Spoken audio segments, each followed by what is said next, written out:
नमस्कार। न्यूज 24 बिहार झारखंड देख रहे हैं आप और मैं आपके साथ सलोनी सरीन। राहुल गांधी की भारत जोड़ो यात्रा अब बिहार पहुंच चुकी है। आज बिहार की पूर्णिया में राहुल गांधी की भारत जोड़ो यात्रा है और आज बिहार में राहुल गांधी की भारत जोड़ो यात्रा का दूसरा दिन है। 14 जनवरी को मणिपुर से शुरू हुई ये भारत जोड़ो यात्रा अब तक बिहार तक का सफर कर चुकी है। तो वहीं दूसरी तरफ 2 दिन पहले ही बिहार में एक बड़ा उलटफेर, एक बड़ा सत्ता पलट देखने को मिला। नीतीश कुमार ने एक बार फिर से आरजेडी का दामन एनडीए का दामन थाम लिया है और अगले ही दिन लालू प्रसाद यादव और तेजस्वी यादव पर ईडी का शिकंजा कस चुका है। कल लालू प्रसाद यादव से पूछताछ की गई तो वहीं आज तेजस्वी यादव से ईडी पूछताछ कर रही है।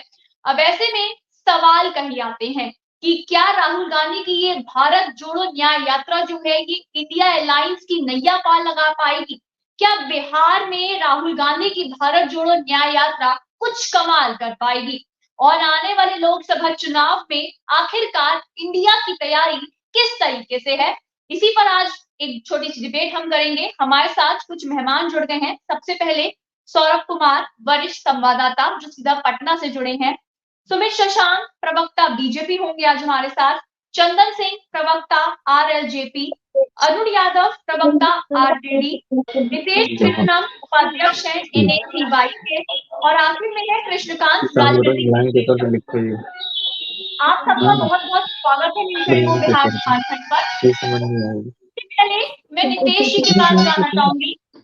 नितेश जी, क्या लगता है आपको राहुल गांधी की ये भारत जोड़ो यात्रा इंडिया अलायंस के लिए कितनी महत्वपूर्ण होगी? क्योंकि जहां जहां से राहुल गांधी की भारत जोड़ो यात्रा गुजरी है वहां वहां कांग्रेस को कहीं ना कहीं झटका लगा है। तो अब बिहार में है और हाल के दिनों में ही सत्ता पलट भी हुआ है। ईडी का तेजस्वी यादव, लालू का शिकंजा भी है। शायद ऐसा माना जा रहा है कि तेजस्वी यादव भारत जोड़ो यात्रा में शामिल भी होंगे। तो क्या लगता है आपको कितना फायदा पहुंचाएगी इंडिया अलायंस को? जी, कुछ कहने से पहले मैं तो सबसे पहले आज का दिन बहुत विशेष है। हालांकि ये दिन तो दुखद है क्योंकि आज ही के दिन हम सबके राष्ट्रपिता आदरणीय महात्मा गांधी जी को एक नपुंसक व्यक्ति ने अपने गोलियों के द्वारा उनके सीने, हाड़ और मांस को, शरीर को छल्ली कर दिया था। लेकिन वो इतना जान ले कि हाड़ और मांस के शरीर को तो छल्ली कर दिया जा सकता है, लेकिन गांधी के विचारों को नहीं मारा जा सकता है। और गांधी के विचार आज सिर्फ भारत में ही नहीं पूरी दुनिया में फैल रहे हैं और ये गांधी का सिद्धांत ही है जिसके तहत और उनकी ही नीतियां जिसमें चलते हुए राहुल गांधी आज हर एक घर, हर एक दरवाजे, हर एक शहर, हर एक गांव, हर मोहल्ला से गुजरते हुए मणिपुर से होते हुए बिहार में पहुंचे हैं। और राहुल जी की यात्रा, मैडम आपने जो बात कही कि राहुल जी जहां जहां से गुजर रहे हैं वहां वहां हार हो रही है, तो पहले तो ये आपका आकलन गलत है। आप राहुल जी जहां जहां से गुजरे हैं फिर से इसका आपके जो भी सर्वे करने वाले लोग हैं उनसे फिर से सर्वे करवाइए। वो हर एक सीट हमने जीती है, तेलंगाना उनका उदाहरण है। और जिस जिस रास्ते से राहुल जी गुजरे हैं वहां वहां हमारी जीत हुई है। और राहुल गांधी जी सिर्फ घूम नहीं रहे हैं, ये यात्रा मणिपुर से शुरू हुई है। और जब ये यात्रा शुरू होती है मणिपुर के उन तमाम बेटियों का दंश, जिसके साथ जो अपराध हुआ, वो सब जाते हैं और उनके बारे में बात करते हैं। वहां से होते हुए इस देश के सबसे भ्रष्ट मुख्यमंत्री, इस देश के सबसे भ्रष्ट मुख्यमंत्री हेमंत बिश्व शर्मा जी के प्रदेश असम से गुजरते हैं, जहां पे उन्हें पूजा करने से रोक दिया जाता है और जहां तहां उनके रास्ते में खलल डाला जाता है। कभी कुछ कर दिया जाता है, कभी कुछ कर दिया जाता है। और राहुल गांधी जी इतना कमजोर है तो उनको ऐसे रोका क्यों जा रहा है? अब जब ये यात्रा बिहार में पहुंची है, उससे पहले अगर मोदी जी इतने मजबूत है तो क्या जरूरत थी महागठबंधन की सरकार को तरह तरह के दबाव बनाकर तोड़ने की? क्या जिनके लिए पूरा तरह से दरवाजा बंद बताया जा रहा था, क्या जरूरत थी कि उनके लिए दरवाजा खोला जाए? दरवाजा खोला गया है। एन केन प्रकरण किसी तरह से षड्यंत्र करके नीतीश जी को मिलाया गया है और इनसे भी उनका पेट नहीं भरा। तो आज का दिन देखिए और कल का दिन देखिए, जो बिहार में कांग्रेस की सहयोगी पार्टी है, राजद है, उसके नेता को किस तरह से परेशान किया जा रहा है। अगर इंडिया अलायंस इतना मजबूत है तो आज तेजस्वी जी को क्यों समन करके बुलाया गया? आज उन्हें तेजस्वी जी को क्यों नहीं रैली में शामिल होने दिया गया? कल लालू जी को क्यों परेशान किया गया?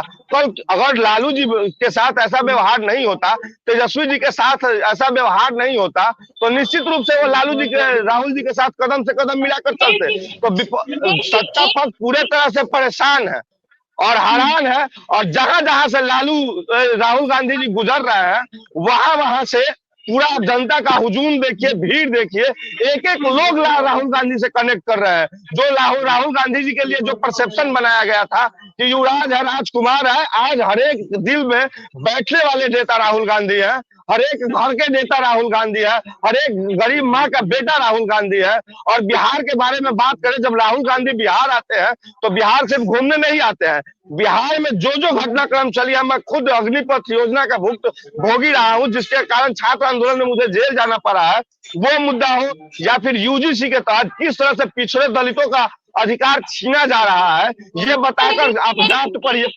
पता चलेगा। सुनिए सुनिए मैडम, पहले पूरी बात खत्म कीजिए, ड्राफ्ट पढ़िए और पता चलेगा कि किस तरह से वो पिछड़े दलितों का हक खाने का काम कर रही है केंद्र सरकार। और उसके बाद बिहार में आकर चाहे जातीय जनगणना की बात जो महागठबंधन की सरकार ने करा, इन तमाम मुद्दों के साथ राहुल गांधी आगे बढ़ रहे हैं, और निश्चित रूप से महागठबंधन मजबूत होगी। और सिर्फ बिहार में नहीं, पूरे भारत में राहुल गांधी जी कांग्रेस के साथ साथ इंडिया गठबंधन अलायंस को मजबूत करेंगे, और आने वाले 24 में हमारी सरकार होगी, जो गरीबों की सरकार होगी, किसानों की सरकार होगी, युवाओं की सरकार होगी, छात्रों की सरकार होगी, पिछड़ों की सरकार होगी, और मध्यवर्गीय किसानों व्यवसायियों की सरकार होगी। लेकिन ये सरकार तो तब बनेगी ना कि जब इंडिया अलायंस के सब एकजुट होंगे। ममता बनर्जी ने साफ ऐलान कर दिया वो अकेले चुनाव लड़ेंगे, नीतीश कुमार बाहर निकल गए, भगवंत मान ने ऐलान कर दिया कि वो अकेले चुनाव लड़ेंगे, सीट शेयरिंग पे कोई बात नहीं हो रही है, आपके नेता अलग अलग जा रहे हैं, राहुल गांधी भारत जोड़ो न्याय यात्रा कर रहे हैं, तो कैसे सरकार बना पाएंगे अब 2024 में? सुनिए सुनिए, सीट पे जो आप बात कर रही हैं, अखिलेश जी ने कल या परसों ऐलान किया है, वहां पे हमारा गठबंधन सफल रहा है। हाँ, बेल जोल में ऐसे गठबंधन जब होते हैं तो थोड़ी बहुत इधर उधर की बातें होती है। आप निश्चिंत रहिए, और साथ साथ जितने भी विपक्ष के लोग हैं, मीडिया के लोग हैं, वो सबको निश्चिंत रहे, हमारा गठबंधन पूरी मजबूती के साथ लड़ेगा, और पूरे भारत में आप देखिए कि इंडिया की सरकार इंडिया में बनेगी। कल किशनगंज में राहुल गांधी की भारत जोड़ो न्याय यात्रा निकली, वहां पे लोगों ने कांग्रेस के सांसद का विरोध कर दिया कि पिछले 5 साल से तो वो कभी आज तक आए नहीं है। मैडम, ये फुटेज सिर्फ आपके यहाँ पहुंची थी? नहीं, फुटेज की बात नहीं है, विरोध सुनिए सुनिए सुनिए सुनिए सुनिए, बहुत जगह पर लोगों का अलग अलग तरह से प्रपंच रच के किसी तरह से, किस तरह से ये इस खत्म किया जाए, इसके लिए तमाम पार्टियां लगातार प्रपंच कर रही है, पक्ष लगातार सत्ता पक्ष पंच कर रहे हैं, जैसे ईडी हो, सीबीआई हो, किसी तरह से इसको खत्म करने की कोशिश की जा रही है। उन्हीं के लोग थे, सांसद महोदय के विरोध में नारे लगवाया गया, अभी तो मंदिर जाने से रोका जा रहा है राहुल गांधी को, कहीं कहीं पे ईंटें चलवाया जा रहा है, इससे फर्क नहीं पड़ता है।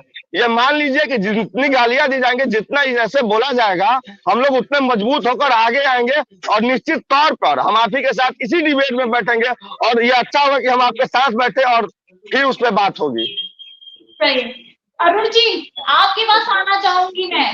अब तो नीतीश कुमार गठबंधन से अलग हो गए हैं, ईडी का शिकंजा तेजस्वी और लालू पर है, तो अब किस तरीके से आरजेडी जो है वो अकेले अपनी एक छवि बना पाएगी, किस तरीके से आरजेडी उसको अब बिहार में मजबूत कर पाएगी इस महागठबंधन के टूटने के बाद?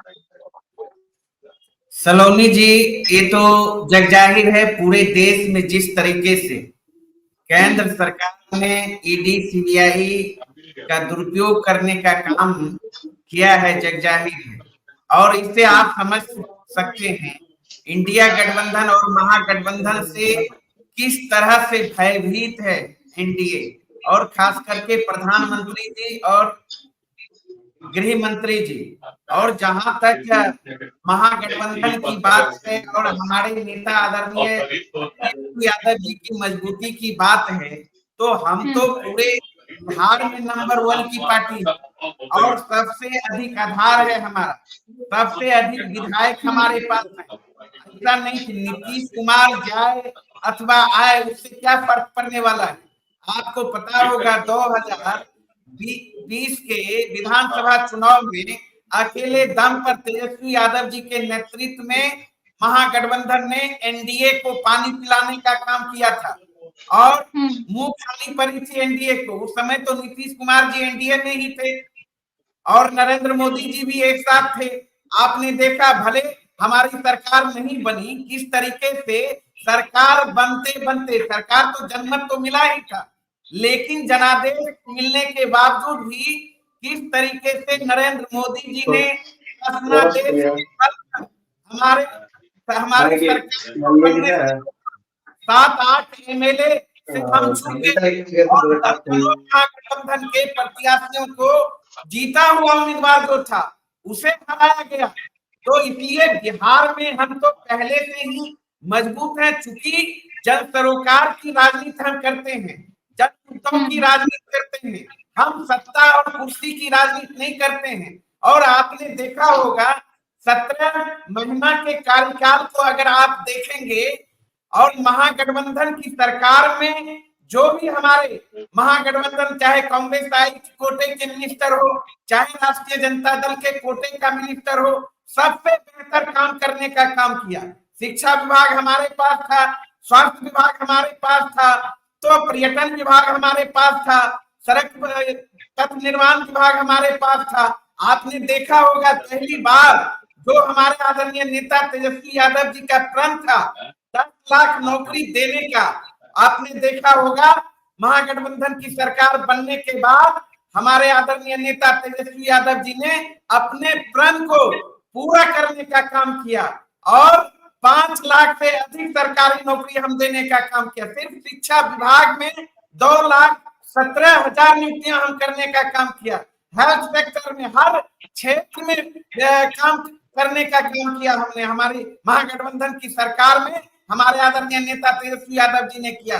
यहाँ तक कि भारतीय जनता पार्टी की जब सरकार थी एनडीए की बिहार में 2020 में 21 में, तो सुशील मोदी जी कहा करते थे कि नियोजित शिक्षकों को भगवान भी धरती पर आ जाएंगे, उन्हें राजकर्मी का दर्जा नहीं मिलेगा। जब हमारी सरकार बनी, महागठबंधन की सरकार बनी, 4 लाख से अधिक जो नियोजित शिक्षक थे उन्हें राजकर्मी का दर्जा दिलाने का काम किया। हमारा जो मांग था, हमारे नेता जिसके लिए वर्षों से संघर्ष कर रहे थे, जाति आधारित गणना कराने का काम किया और गणना के बाद पिछड़ों, दलितों, अति पिछड़ों के लिए आरक्षण का दायरा बढ़ाने का काम किया। यही नहीं बल्कि गरीब परिवार के प्रत्येक सदस्यों को 2 लाख अनुदान राशि के रूप में रोजगार करने के लिए उन्हें जो कैबिनेट ने पास करने का काम किया। इसलिए हमारी सरकार और हमारी जो पार्टी है महागठबंधन की पार्टी, हम जनता मालिक के बीच जाएंगे, सारे सवालों को रखेंगे और जन सरोकार के सवाल पर आज देखें, हम स्वागत करते हैं बिहार की धरती जो कि लोकतंत्र की जननी है।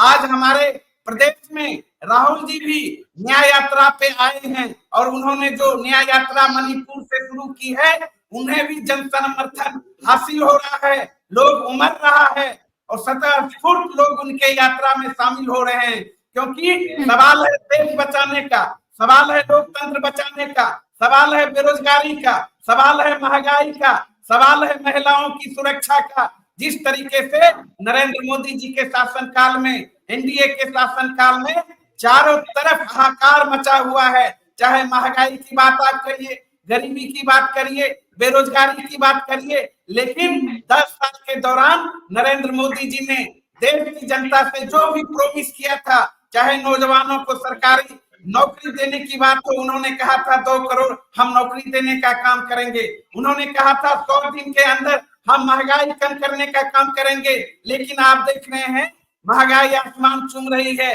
हर क्षेत्र में महंगाई बनी हुई है, लेकिन सारा चीज जनता देख रही है और 2024 के चुनाव में इंडिया गठबंधन के नेतृत्व में देश की महान जनता मुंहतोड़ जवाब देने जा रही है। अरुण जी, थोड़ा ये भाषण नहीं है, डिबेट है, तो आप तो ऐसा लगे जैसे मंच पे ही से पहुंच गए। मंच ही, अरे भाई, नितेश जी की मंच पे ऐसा लगा कि वो भी राहुल गांधी और मंच के तो माध्यम से लिख लेते हैं पहले, उसके बाद वो पढ़ते हैं। अरे आपकी वो किसी पहले बात लिख की याद लेते नहीं हैं कर और पाएगी। सामने रख के वो पढ़ते हैं, तो उतना तो समय लगेगा उनको ना। आधा घंटा समय ये लोग खाया है। अरुण जी बताइए बहुत अरुण जी, तो ये एक आपकी मिनट सारी रुकिए, बातें हम जवाब याद नहीं रख सकते।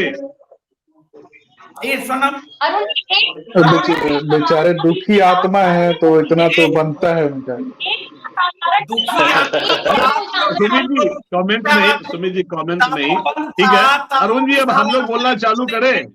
अरुण जी हम लोग बोलना चालू करें। ठीक है ठीक है, कृष्णकांत जी आपके पास आना चाहूंगी। क्या लगता है आपको कि जिस तरीके से पिछले 2 दिन पहले बिहार में सत्ता पलट हुआ, ईडी का शिकंजा यादव परिवार पर है, राहुल गांधी की यात्रा बिहार पहुंच चुकी है, तो अब इंडिया अलायंस को किस तरीके से इसकी मजबूती मिलेगी? क्योंकि लोकसभा चुनाव नजदीक है, सीट शेयरिंग पर कोई भी बात हो नहीं पाई है, 3 पार्टियां बिल्कुल अलग हो चुकी हैं, जो मेन पार्टियां हैं जेडीयू, आप, टीएमसी। तो अब इंडिया अलायंस की आगे की स्ट्रेटेजी क्या लगता है, स्ट्रेटेजी क्या होने वाली है?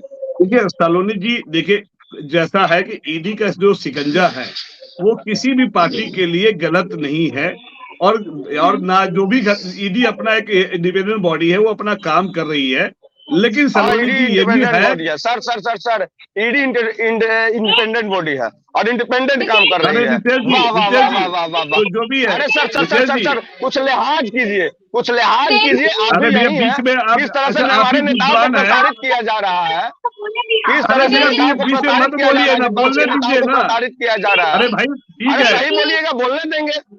अच्छा आप, रितेश जी, जब आप बोले थे मैंने वो आपको डिसाइड बोलने दिया। सलोनी जी का है ना, वो काम ठीक है, सलोनी जी का है ना। नहीं बोलिए, आप सलोनी जी बोलिए। जो जी। भी है, ईडी अपना काम कर रही है, लेकिन यदि ईडी का जो टाइमिंग है वो गलत है। जो देखिए आप कोई भी चीजें टाइमिंग के साथ करें, आप सालों भर शांत रहते हैं, और जब चुनाव नजदीक आता है तो यदि आप उस तरह का कोई भी एक्टिविटी करेंगे, चाहे ईडी खुद करेगी, लेकिन कहीं ना कहीं सरकार का उस पर लोग आरोप लगाएंगे ही।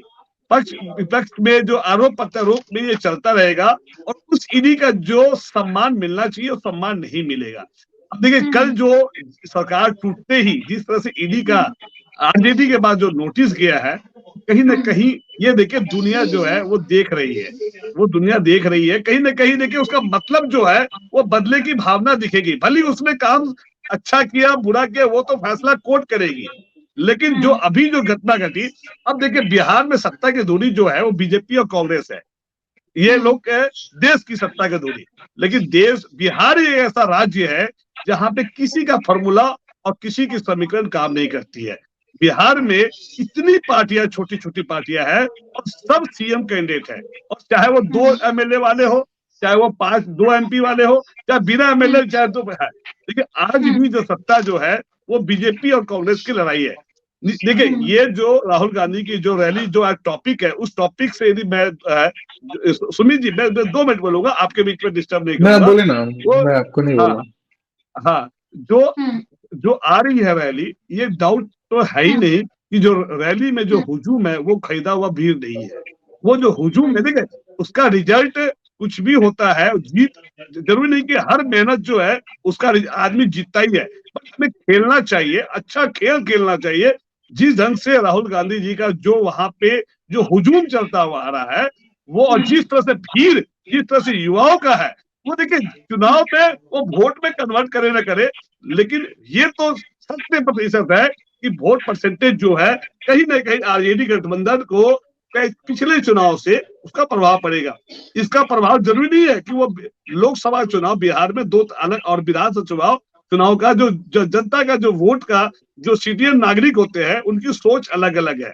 लोकसभा में हमेशा जो मोदी एक फैक्टर जो है वो मजबूत भारी पड़ता है, और उसके सामने बड़े बड़े जो कहते हैं ना जो स्ट्रॉन्ग जो लीडर है वो छोटे बौने साबित होते हैं। तो लेकिन जब बात विधानसभा की आती है तो उस समय जनता जो है वो आरजेडी को ज्यादा सपोर्ट कर रही है। आपने देखा होगा कि बीजेपी, आरजेडी, एलजेपी सब अलग थे। एलजेपी तो खैर कुछ सीटों पे उन्होंने सिर्फ जदयू का विरोध किया था, बीजेपी का विरोध नहीं किया था, लेकिन जो नुकसान एलजेपी एक छोटी सी पार्टी होते उस समय की पोजीशन में जो नुकसान पहुंचाया वो दुनिया ने देखा कि एलजेपी का भी वोट बिहार में है, चाहे वो हम का हो, चाहे वो सीपीआई सीमेल का हो। एआईएमएम भी 5 सीट लाई, भले वो 3 विधायक उनके चले गए, आरजेडी के खाते में ऐड हो गए। तो इस तरह से बिहार का जो समीकरण है, किसी भी पार्टी को आप कमजोर नहीं समझ सकते हैं, चाहे वो एलजेपी आर हो, चाहे एलजेपी का दूसरा पार्ट हो, चाहे वो रालोसपा हो। तो ये बिहार में हर कास्ट वाइज जो पॉलिटिक्स है, चाहे वीआईपी हो, चाहे निषाद मल्लाह की पार्टी हो, वो कहीं ना कहीं ये जो बिहार में एक सबका इंपॉर्टेंट रोल है। लेकिन आज यदि टॉपिक के हिसाब से देखा जाए तो कांग्रेस जीते ना जीते, लेकिन पूरे युवाओं में जोश डाल दिया। कांग्रेस के जो पुराने जो समर्थक जो थे या पुराने थे, उनमें एक एनर्जी फूका है उन्होंने। चलिए जी, सुमित जी आप कुछ कह रहे थे, बताइए।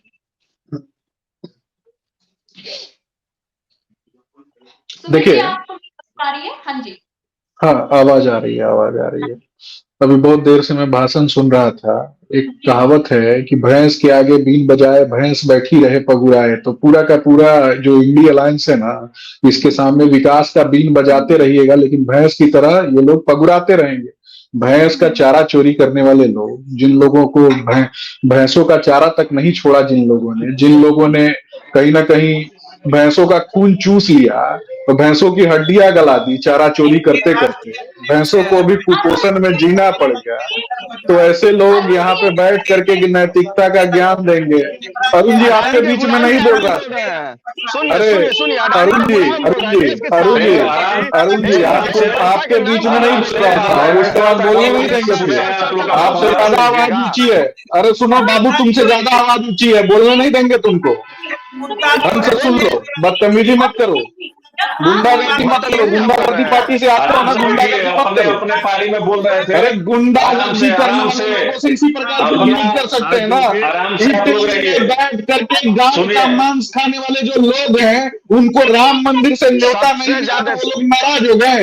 इटली में बैठ के गाय का मांस खाने वाले लोगों को राम मंदिर से न्योता नहीं मिला तो नाराज हो गए। अरे मदरसा छात्र गुंडों की जो पूरी की पूरी टीम है, मदरसा छात्र गुंडों की टीम चलाने वाले लोग हैं, इस्लाम राज्य की बात करते हैं क्या? अरे मदरसा में बैठ कर मदरसा में पढ़ना तुम्हारे लिए मदरसा खोला गया है जाकर के। मदरसा खोला गया ना तुम्हारे लिए, मदरसा में। आप इतने बड़े पार्टी के प्रवक्ता है, आपसे उम्मीद करूंगा कि निश्चित रूप से समझने की आवश्यकता है, निश्चित रूप से समझने की आवश्यकता है। अरे अपनी अपनी मर्यादा अब सिखाना पड़ जाएगा तो कैसे होगा? जिसको मर्यादा ही नहीं है, तमीज ही नहीं है, वैसे लोगों को तमीज सिखाना पड़ेगा ना। सलोनी मैम आप प्लीज। अरे कहावत है, सुनिए, रामधारी सिंह दिनकर ने कहा, क्षमाशील हो रिपु समक्ष तुम विदित हुए, जितना ही दुष्ट कौरवों ने तुमको कायर समझा उतना ही। तो ये पूरी की पूरी कौरवों की मंडली है, कौरवों की मंडली जिसने पूरे के पूरे देश को लूटा है। सनातन एकता को तोड़ने वाले जो लोग हैं, कभी ना बिहार में सफल होंगे ना देश में सफल होंगे, ये भी जानने की आवश्यकता है। एक तरफ पूरा का पूरा परिवारवाद का जमात है, परिवारवाद के जमात में ठाकरे परिवार, लालू परिवार, मुक्ति परिवार, स्टालिन परिवार, ये सनातन को गाली देने वाले जो लोग हैं, ये गुंडा तत्वों को प्रसरा देने वाले लोग हैं। बालू माफिया, शराब माफिया, भू माफिया। अरे बालू माफिया, भू माफिया, शराब माफिया शब्द आप ही को देख के उत्पत्ति हुई है। ऐसे शब्दों की उत्पत्ति आप ही के नेता को देख के हुई है। लालू जी को देख के बालू माफिया, भू माफिया, शराब माफिया शब्द की उत्पत्ति हुई है। वही तो बता रहा हूँ ना। ये शब्द अरे भैंसों का चारा चोरी करने, भैंसों का खून चूसने वाले जो लोग हैं, वो इसी प्रकार की बात करते हैं। अरे भैंस का चारा चोरी किए, भैंस का खून चूस लिए, भैंस का हड्डी गला दिए। बेचारी भैंस ने क्या कर दिया था? भैंस ने क्या कर दिया था? भैंस के आगे भैंस बैठी रहे, भैंस का चारा चोरी करने वाला पैसा में बात करेगा। उनके लिए गाय का मांस खाने वाला से न्योता का इंतजार करेंगे। उनके लिए गाय का मांस खाने वाले युवाओं को, देश की माता, गरीबों को, सबको बम विस्फोट करवाने वाले लोग इसी तरह की बातें करते हैं ना। बम विस्फोट करने वालों को समर्थन देने वाले जो लोग हैं वो इसी प्रकार की बातें करते हैं ना। ये माइक म्यूट करवा दूंगी आप तीनों के। मैं आखिरी समझाइए। बहुत सलोनी मैम आपको आप वन बाय वन बोले सलोनी जाए। जी अपने देखिए, अपने चंदन समय जी आप बोले पुराने हैं और वो चुप है। चंदन जी एटलीस्ट आप तो इतने पुराने और इतने अच्छे वक्ता है। कृपया प्रोग्राम हमारा ये मैसेज है ना देश में जाता है, देश देखता है, तो कम से कम आप समझाए अपनी पार्टी को या सभी को कि प्लीज मैं सभी से अपना अपना बोलूंगा। चाल चरित्र यहीं पे पता चलता है। हम तो अपने अपने पार्टी का चाल चरित्र यहीं पता चलता है सर। हम क्या करते हैं आगे फिर बढ़ा- अरुण जी बोल आप रहे ऐसा थे, पार्टी क्यों अरुण करते हैं? अरुण जी बोल चुके हैं, अरुण जी आप जब अपने बोल गए चुके थे हैं। तो मैं बोलने गया था। अरुण जी जब गए थे बोलने तो मैं बोलने गया था। अरे गुंडा पार्टी से आते हैं आप, चंदन जी अपनी आप गुंडागर्दी यहाँ दिखाते हैं। वेट कर रहा है।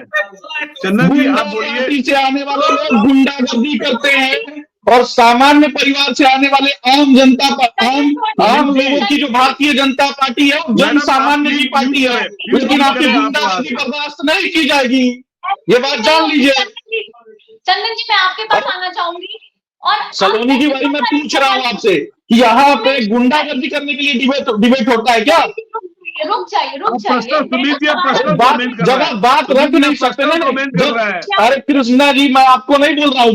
जब मैं पूछ रहा हूँ कि जब मैं बोल रहा हूँ तो बीच में बोलना आवश्यक है क्या? बीच में बोलना आवश्यक है क्या? मैं तो इनके बीच में नहीं बोलने गया था। इनको तो चंदन जी को बोलने नहीं है। मैं उनके नेता को कोई कुछ बोले तो नहीं होता है, तो गुंडा पार्टी इसी को बोलते हैं ना। अरे आप तो सम्मानित पार्टी से हैं चंदन जी। आप सिंपल सा एक सवाल लेके आऊंगी। लोकसभा चुनाव अब नजदीक है। शीट शेयरिंग की अगर बात करें तो अब तो जेडीयू भी जो है वो बीजेपी का हिस्सा हो गई है, एनडीए का। तो अब शीट शेयरिंग पे क्या मसला फंसेगा, क्योंकि सिर्फ 40 सीटें हैं और दावेदार बहुत हैं। तो आखिर आप लोग की बात शीट शेयरिंग पर कहां तक हुई है? क्योंकि जब भी शीट शेयरिंग की बात होती है हम सिर्फ इंडिया अलायंस को देखते हैं। तो अब एनडीए और बीजेपी की शीट शेयरिंग कहां तक हुई है? सलोनी जी सीट शेयरिंग हो जाएगा, इसमें कहीं कोई विवाद का विषय नहीं है। अगर आपको याद होगा तो 2019 में भी भारतीय जनता पार्टी, जनता दल यूनाइटेड, राष्ट्रीय लोक जनशक्ति पार्टी सब हम लोग साथ में मिलकर चुनाव लड़े थे। और इस बार जरूर इस गठबंधन में हम पार्टी भी है और आदरणीय उपेंद्र कुशवाहा जी की भी पार्टी है। तो भारतीय जनता पार्टी बड़े भाई की भूमिका में है और बिहार एनडीए के नेता आदरणीय नीतीश कुमार जी हैं। तो हम लोग सब साथ मिलकर बैठेंगे और 2024 की जो तैयारी है और सीट पर वो बेहतर तरीके से बात हो जाएगी। इसमें कहीं कोई विषय नहीं है, कोई आपसी विवाद की विषय नहीं है। एक आवाज भी आपको सुनने को नहीं मिलेगा कि विवाद का कहीं कोई खनक भी है। हम लोग के आपस में बहुत सौहार्दपूर्ण माहौल में यह बात हो जाएगी। लेकिन जिस तरीके से जो आज आपका जो टॉपिक था आदरणीय राहुल गांधी जी पर, देखिए राहुल गांधी जी का तिलमिलाहट देखिए कि मणिपुर से वो बिहार में आए हैं और बिहार में किस जगह आए हैं, उन जगहों को वो चिन्हित किए हैं जिस जगह पर अल्पसंख्यक समाज का वोट बैंक है और वहां एक मैसेज देने आए हैं कि देखिए वोट इधर उधर ना गड़बड़ाए, क्योंकि एमआईएम का भी वो गढ़ है। और इनका तो औरंगाबाद में भी कार्यक्रम लग रहा था, लेकिन औरंगाबाद में क्यों नहीं अपना शक्ति प्रदर्शन दिखाए। ये में अभी तक कांग्रेस पार्टी का अपना संगठन खड़ा नहीं हो पाया है, पूरी कमेटी डिसॉल्व है। सिर्फ एक इनके प्रदेश अध्यक्ष हैं जो इनके साथ साथ हैं। और ये जो भीड़ जिस पर बात हो रही है, हमारे कुछ भाई बता रहे थे कि देखिए बहुत भीड़ है, यहाँ तो तूफान मचा हुआ है। अरे ये सब बाहर से आया हुआ भीड़ है, इनके साथ बिहार का कोई युवा नहीं है। क्योंकि देखिए ये देश को नेतृत्व नहीं दे पा रहे हैं और राहुल गांधी की जो मानसिकता है वह देखिए ये टुकड़े टुकड़े गैंग वाली है। यह देश से बाहर जाकर देश की बुराई करते हैं। देखिए अयोध्या में राम मंदिर का प्राण प्रतिष्ठा हो रहा था, तो ये लोग तो मातम मना रहे थे। और तुष्टीकरण की जो राजनीति है, अभी बोलिएगा तो तुरंत टोपी पहन के नमाज पढ़ने लगेंगे, लेकिन मंदिर में जाने के लिए बोलिएगा तो ये तो सांकेतिक रूप से जनेऊ पहन लेंगे। तो राहुल गांधी की जो बौद्धिक क्षमता है पूरा देश उससे वाकिफ है और देश कभी नेतृत्व नहीं देगा राहुल गांधी को। आदरणीय प्रधानमंत्री यशस्वी नरेंद्र मोदी के सामने कहीं राहुल गांधी जी टिकते नहीं है। और जहां जहां से आपने सही कहा, जहां जहां से ये गुजर रहे हैं, इनका गठबंधन तार तार हो रहा है। क्या कारण था कि आदरणीय ममता बनर्जी जी इनसे अलग हो गई? क्या कारण है कि आदरणीय नीतीश कुमार जी इनसे अलग हो गए? क्या कारण है कि केजरीवाल जी इनको आईना दिखा रहे हैं? क्या कारण है कि अखिलेश यादव इन पर उंगली उठा रहे हैं? तो इनका यदि इतना ही नकली भीड़ है तो आप फिर डर क्यों रहे हैं? अब यदि नकली भीड़ है, नकली है, वोट है, आप तो पहली 40 अरे वोट राहुल गांधी से डरने की आवश्यकता किसी को होती भी है क्या? राहुल गांधी से कोई डरेगा? तो मजाक कर रहे हैं ना, तो फिर टेंशन फ्री मजाक कर रहे हैं ना, ऐसे भी आपकी मजाक कर रहे हैं। इससे बड़ा मजाक क्या हो सकता है? अरे इससे बड़ा मजाक क्या हो सकता है? राहुल गांधी मजाक है, इतना ही है, आप समझ लीजिए। राहुल गांधी चोनहर दास लालू प्रसाद यादव जी बोलते हैं और इनके सहयोगी लोग ईडी के ऑफिस में जाकर हाजिरी लगा रहे हैं। इससे बड़ा मजाक क्या है? राहुल गांधी बोल रहे हैं, वही अपने आप में मजाक है। चंदन जी रुक जाइए। जितेश जी, आपको बहुत हंसी आ रही थी चंदन जी की बात पे। 2 मिनट में आपको अपनी बात खत्म करनी है क्योंकि मुझे फिर और भी प्रवक्ताओं के पास जाना है। बहुत हंसी आ रही थी जब चंदन जी बात कर रहे थे, बताइए क्यों आपको इतनी हंसी आ रही थी? अब चंदन जी जैसे तैसे बात करेंगे तो हंसना तो बनता है। चंदन जी बात कर रहे हैं कि टोपी लगा के घूम रहे हैं। चिराग पासवान जी के सैकड़ों तस्वीर होगी। आदरणीय पूर्व भूतपूर्व मंत्री श्री रामविलास चिराग पासवान के प्रवक्ता नहीं है। देखिए आप प्रवक्ता है कांग्रेस के अध्यक्ष छोड़ के यहाँ कोई कमेटी नहीं है। सदाकत आश्रम में ताला नहीं लग गया है। पूरा बात सुनिए, सदाकत आश्रम में ताला नहीं लग गया है। अरे नेशनल हेराल्ड केस के बारे में बात कीजिए, नेशनल हेराल्ड केस के बारे में बात कीजिए ना। जमीन घोटाला, रॉबर्ट वाड्रा के बारे में बात करना है। अब रॉबर्ट वाड्रा की गुलामी करेंगे, गुलामी करते करते रॉबर्ट वाड्रा के बेटा सबका गुलामी हो। रुक जाइए नितेश जी, आपको 2 मिनट टाइम दिएगा, आप अपनी बातें करें ना प्लीज। अब वो कर रहे हैं कि टीवी का डिबेट चल रहा है, कोई वही बोलेगा क्यों दूसरे के बीच में आप बोल रहे हैं? नितेश जी फटाफट अपनी बात खत्म करिए, फिर मुझे आगे भी जाना है, बताइए। रामविलास पासवान जी की ऐसी सैकड़ों तस्वीरें होगी जिसमें रामविलास पासवान जी ने टोपी पहना होगा। क्या रामविलास पासवान जी को ये नेता नहीं मानते हैं? चाचा पशुपति पारस जी का इतनी सैकड़ों तस्वीरें होंगी जिसमें उन्होंने टोपी पहना है। तो क्या ये उनको नेता नहीं मानते? लेकिन कभी राम का विरोध नहीं किया, कभी राम का विरोध नहीं किया, कभी राम का विरोध नहीं किया। चंदन जी मैं आऊंगी आपके पास, 2 मिनट शांत हो जाइए आप सब लोग। मैं सबके पास एक एक करके आऊंगी सवाल लेने के लिए। इनकी बात तो खत्म होने दीजिए। आप लोग ऐसे डिबेट थोड़ी होती है यार, लड़ने नहीं बैठे हैं, हम प्रोडक्टिव डिबेट करने बैठे हैं, कंफ्यूजन निकालने बैठे हैं। सबसे बात सुनूंगी, सबकी बात सुनूंगी। 1 घंटा के डिबेट में 45 मिनट तो यही लोग बोले हैं, 5 मिनट तो बोलने का मौका आप दे रही हैं और दूसरे को बोलने के समय में हल्ला भी करते हैं ये लोग। जी जीते जी फटाफट बात खत्म करिए आप अपनी। तो जो ये बोल रहे थे ऐसे सैकड़ों रामविलास पासवान जी की मैं बोल रहा था तस्वीरें होंगी जिसमें उन्होंने टोपी पहना है। और रही बात राहुल गांधी जी के मंदिर जाने की, तो राहुल गांधी राहुल गांधी फोटो नहीं खिंचवाते हैं मंदिर में जाकर। राहुल गांधी की आस्था हिंदुत्व में, हिंदुत्व के नाम पे ड्रामा करना राहुल गांधी नहीं जानते हैं। ऐसा नहीं। अरे आपके जो राहुल गांधी हैं, मंदिर में आपके जो राहुल गांधी हैं किस सर्कस से निकले हैं? मंदिर में पहुंचता है, पहले फोटो जाता है, पहले कैमरा जाता है और उनका फोटो लिया जाता है। आपकी पार्टी के प्रवक्ता है, आप बीच में देखो बोलने से है तो बीच में कमेंट मत कीजिए प्लीज। ये किसी भी बड़ी पार्टी नहीं, पूरे भारत की सबसे ओछी और सबसे घटिया मानसिकता पार्टी के। अरे सबसे घटिया लोगों से मुद्दों की बात ये नहीं करते हैं, मुद्दों की बात इनसे होगी ही नहीं, मुद्दों की बात इनसे होगी नहीं ना। ये रोजगार की बात करेंगे। अरे कहाँ से सर्कस से उठा के लाती हैं क्या? सर्कस से उठा के लाती हैं क्या? बात करेंगे, उठा के लाती हैं ऐसे लोगों को। सुमित जी और जितेश जी शांत हो जाइए, बिल्कुल शांत। मैं सबके पास आऊंगी, सबकी बातें करूंगी, लेकिन आप मुझे सुनने तो दीजिए सामने वाला क्या बोल रहा है। जी कृष्ण जी, आपके पास मैं आना चाहूंगी कि बीजेपी ने अब नीतीश कुमार जो है बीजेपी और एनडीए का हिस्सा हो गए हैं, तो क्या नीतीश कुमार को लेना बीजेपी की मजबूरी थी या मजबूती थी? किससे जी, पूछ रहे आपकी हैं? आवाज आ रही है। मैडम आपके सलोनी जी मुझसे किसको बोलना है? जी, आपसे मैंने सवाल किया है कि अब नीतीश कुमार अच्छा। बीजेपी में चले गए हैं, तो क्या नीतीश कुमार को बीजेपी को लेना मजबूती थी या मजबूरी थी? देखिए, जहां तक है कि सरकार बनाने की बात है, तो नीतीश कुमार के जो बीजेपी के जो अश्वमेध यज्ञ का जो घोड़ा जो चल रहा है, जिस तरह से वो जिस तरह से उनको 400 की से एक फिगर जो उन्होंने बोला है, देखिए पॉसिबल है नहीं है, सोचना बुरा नहीं है। तो उसमें कहीं न कहीं बिहार एक बहुत बड़ा रोड़ा था, जो 40 सीट में कहीं न कहीं 2-4 सीट ही जीतने वाले थे, बट जदयू के आने से सीट की बढ़ोतरी तो होगी। ठीक है, नीतीश जी का कद जो है वो कम हुआ है, जिस तरह से वो पलटू राम और जिस तरह से अलग-अलग कोई बोलते हैं थूक के चाटा हुआ है, या जो भी शब्द हो रहा है, कहावत है।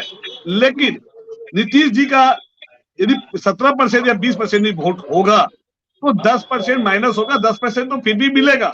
उस हिसाब से देखा जाए तो बीजेपी को और बाकी जो छोटे-छोटे घटक जो बीजेपी के हैं, उनको फायदा होगा और नुकसान आरजेडी को होगा। बट जनता यदि ये समझ ली कि जदयू का जो इमेज है, वो हमेशा सत्ता और कुर्सी के पीछे भागते हैं, तो वो इमेज कहीं न कहीं बीजेपी को नुकसान भी पहुंचा सकता है प्रैक्टिकली। ये तो हम स्पेकुलेशन कर सकते हैं, हो सकता है कि मैं गलत हूं, जनता उनको 40 सीट ही जिता दे, इसमें ऐसा भी हो सकता है। लेकिन स्पेकुलेशन ये है कि अभी जदयू से नुकसान भी होगा, क्योंकि जो उनकी जो सीट का जो बंटवारा, जो समस्या जो इंडिया अलायंस में जो थी, अब वो बंटवारा जो ट्रांसफर हो गया है अब इनकी पार्टी में, क्योंकि जो कल तक एलजेपी दोनों 5-5 सीट मांग रहे थे, हम भी 5 सीट मांग रहा था, रालोसपा भी 5 मांग रहे थे पहले, तो इस तरह से सीट तो 40 ही है। अब वो तो उसके लिए तो परिसीमन के बाद ही पॉसिबल है, जो सबका जो सीट है, तो वो कहीं न कहीं जदयू के आने से सबके सीटों की संख्या का जो डिमांड है, उससे पूरा करना पॉसिबल नहीं होगा, क्योंकि देखिए ऐसे भी एलजेपी के पास 6 सीट थी, अब उसमें 2 भाग हो गया है, और एलजेपी का कद जो है पहले से बढ़ा है, तो एलजेपी का जब कद बढ़ा है तो वो हमेशा 6 पे तो नहीं रहेंगे, वो भी चाहेंगे कि अपनी पार्टी को हम 5 साल बाद 10 पे करें, तो 5-5 तो उनका बनता है। तो उस हिसाब से, क्योंकि एलजेपी जितने सीट मिली है 100% उन्होंने रिजल्ट दिया है, तो ये झगड़ा जो है कहीं न कहीं वो नुकसान आपस में होगा। हो सकता है कि चुनाव के पहले या चुनाव के बाद फिर पलटू राम वापस चले जाए, या चुनाव राष्ट्रपति शासन लागू हो जाए। चलिए अरुण जी, एक आखिरी सवाल आपसे, उसके बाद सबके पास आऊंगी एक सवाल के लिए। कैसी चल रही है आरजेडी की लोकसभा को लेकर तैयारी, और क्या सच में आरजेडी को नुकसान हुआ है जब से नीतीश कुमार जो है एनडीए में गए? देखिए सलोनी जी, सबसे पहले चंदन जी का एक सवाल का जवाब देना चाहेंगे। हर बार जब ये डिबेट में आते हैं तो ये अरे जो सवाल पूछा गया है वो तो बोलिए, जो सवाल पूछा गया है वो तो बोलिए, सवाल पूछा गया क्या बताइएगा क्या? इसीलिए बोलते हैं ना कि भैंस के आगे बीन बजाए भैंस बैठी रहे पगुड़ा है, इसीलिए तो कहावत चरितार्थ करते हैं ना, आपको यही कहावत चरितार्थ करते हैं। अरे भैंसिया का चारा चोरी करने वाले पार्टी से आते हैं आप।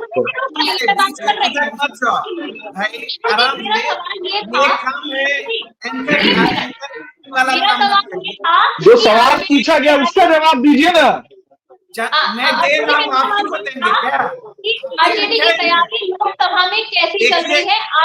आपकी 30 सेकंड में आपको इसका जवाब देने का समय का अभाव है हमारे पास। सबसे पहले चंदन जी के सवाल का जवाब देने दीजिए, फिर आपके सवालों का जवाब देंगे। ये मेरा पूछ रहा है कौन सवाल, चंदन जी के सवाल का जवाब दीजिएगा। चंदन जी अब सुनिए तो बीच में इनका जवाब बाद में लिख के आएगा क्या आपको? अरे पीछे स्टाफ बैठा के रखे हैं क्या? चंदन जी, आप बार बार चरवाहा विद्यालय का जिक्र करते हैं।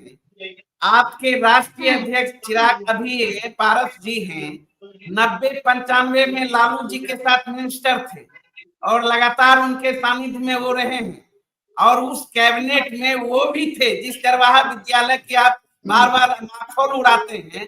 आपको पता होना चाहिए चरवाहा विद्यालय को यूनिसेफ ने वो तो अच्छे उद्देश्य से करवाए होंगे। भैंस का चारा चोरी कौन किया?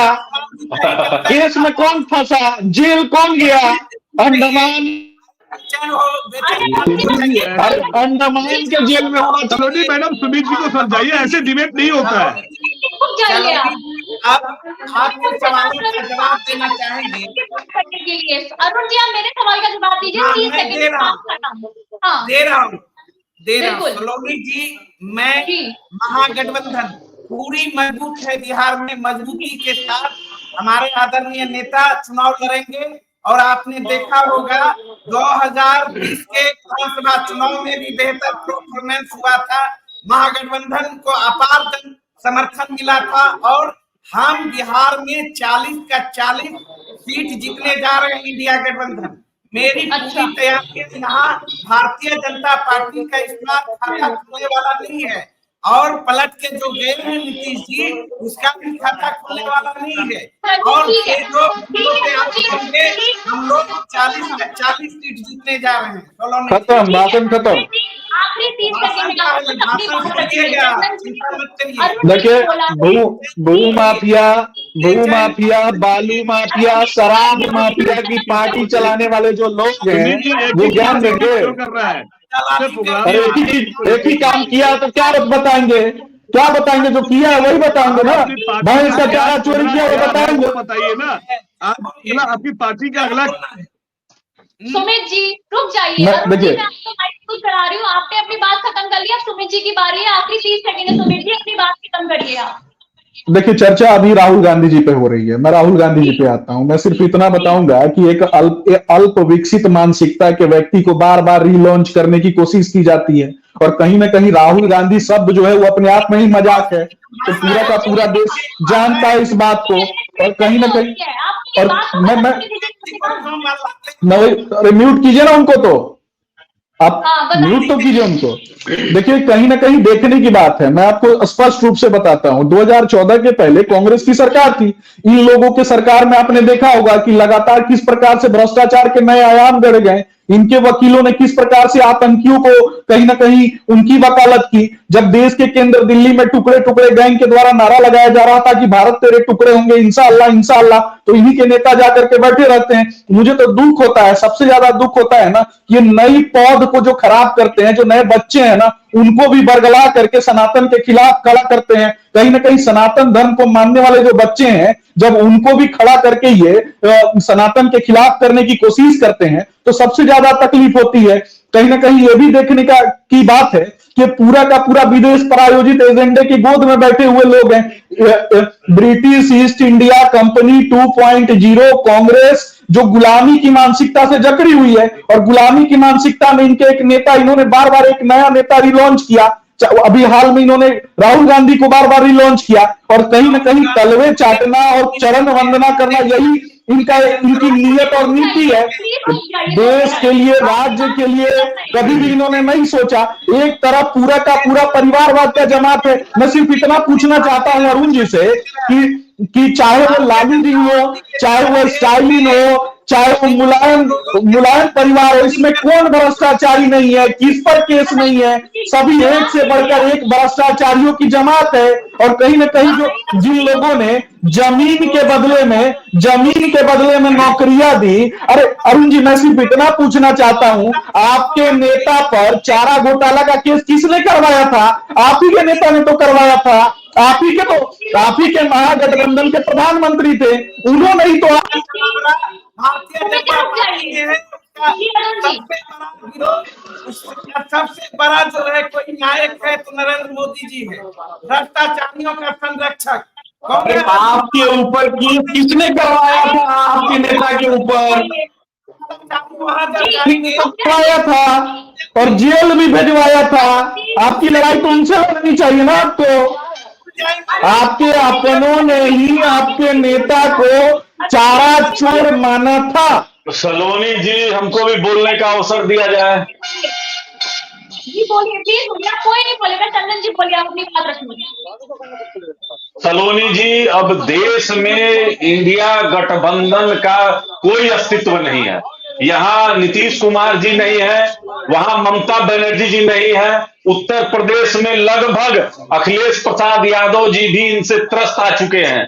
तो देश में, महाराष्ट्र में भी आप देख लीजिएगा आने वाले समय में, अब शिवसेना है, इनके भक्ति में राग मिलाए हुए है, लेकिन वो भी कहीं ना कहीं इनसे अजीज आकर और इनका साथ छोड़ेगा। राहुल गांधी के नेतृत्व को कोई भी स्वीकार करने के लिए तैयार नहीं है। देश सिर्फ एक ही चीज बोल रहा है। सलोनी जी, देखिए समय का अभाव है, मुझे सबसे सवाल करना है, आपने अपना बात रखी। अब मैं जितेश जी से आखिरी एक क्वेश्चन लेना चाहूंगी कि चंदन जी ने बोला कि इंडिया अलायंस का कोई नेतृत्व नहीं है, क्या कहते हैं आप? क्या सच में इंडिया अलायंस टूट गया है? क्या दरार आ गई है इंडिया अलायंस में? एक आखिरी सवाल बस आपसे। जी जितेश जी, आवाज आ रही है आपकी मेरी? हाँ हेलो जी जितेश जी, चंदन जी ने बोला कि इंडिया अलायंस का कोई नेतृत्व नहीं है, दरार आ गई है, टूट गया। एक आखिरी बस आपसे कमेंट देना चाहूंगी इस पर। आप राहुल गांधी की तमाम रैलियों को देखिए, जहां जहां से गुजर रहे हैं पूरी की पूरी हुजूम उनके स्वागत में खड़ी हो जा रही है। और इंडिया अलायंस में एक आदमी ऐसे ही, अब नीतीश कुमार राजनीति में सबसे अविश्वसनीय नेता है, और ये तमाम इंडिया गठबंधन के सभी लोग जानते हैं। सारी लाल यादव के फरौडिया गठबंधन बनाने फरौडिया गठबंधन वो नीतीश कुमार जी के ऊपर उंगली उठाएंगे। फरौडिया गठबंधन जो है वो नीतीश कुमार पर उंगली उठाएगा। करने वाला है।